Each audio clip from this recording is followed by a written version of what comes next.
that people have had over the years, we minimize how trauma actually shows up. We say they have to be the big T's. What does that mean? It has to be war, sexual abuse and assault. It has to be child abuse and neglect, but it can be little T's. What do I mean by that? What I mean is, if the only meal that student can eat is the one that's at the school, and today they didn't like the meal and they go home, that is a trauma. Where when we're talking about relationships healing, when mom, finds a loved one, right? She wants to put a meal in front of him first and not the kid. And the kid is coming home like, why is he more important than me? It is those little T's at times that we don't think about. Like I tell people all the time, I have amazing parents, but I have some aces.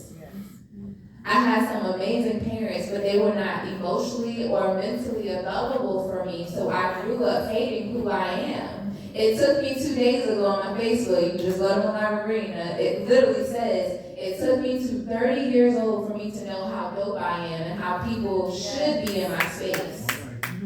So when we're talking about self-love, we're not talking about it in the selfish sense of, I don't care about other people. But self-love is worship. What do I mean by that? What I mean by that, if God created me to be exactly who I am, the only way I can worship him is by reverencing the thing that he blessed me with. Yes.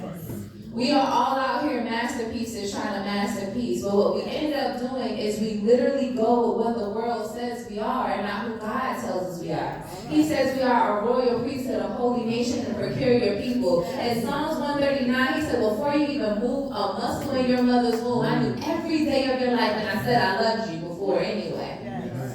So when we're talking about gun violence and we're talking about people not honoring lives, it's because they don't see that they're worth living. In the United States alone, there's 139 successful suicides. And some we cannot count because there were overdoses. And I don't know about you, I can't knock on a dead person and say, why would you do that? Right. And then the question that people have is, well, why do people do it?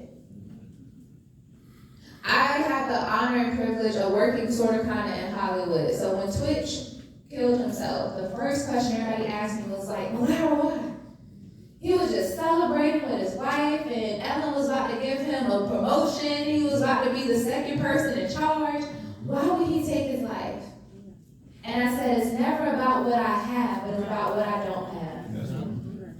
So let me take this a little bit more clinical for you so that you know you got an expert this morning, okay? So there's this thing called Maslow hierarchy of needs. In the world, we push the top, which is self-actualization.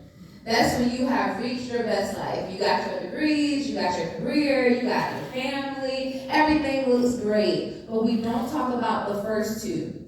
The first two is basic needs. You cannot change anybody's life if their basic needs are not met. So as a church, I don't care how much you talk about how good God is, if that person don't have food, water, shelter, and I'm going to tell you, sex even lay down there, so we got to start talking about that too. If they don't have that, they're not going to hear how good God is. If they don't have that, they're not going to hear how lovable or how valuable they are. The only thing they're thinking about is my stomach is growling and I don't have nowhere to live. That's right. So when we are thinking about trying to change this thing, you got to start at the basics. You have to start at the bottom. And then the second phase of that, we scoot over that one. And that is the feeling of safety and belonging. I do not feel safe because my environment is safe. I feel safe because I feel like I belong there. Why are young people not listening in the church? Because they don't feel like they belong. I have a life coach, and he came down and he did a sermon. And the sermon was about how can we continue to grow when it comes to the new generation. And there was 2 little girls inside of the sermon, and he said, the youngest person come up here. So the 2 little girls came up. He gave them a phone. He said, take a selfie with me. So the little girl did a little selfie, made sure it was good, had a little filter on and took a picture. She was happy. And he was like, see, she was able to do it. Then he gave her a Polaroid camera. And a big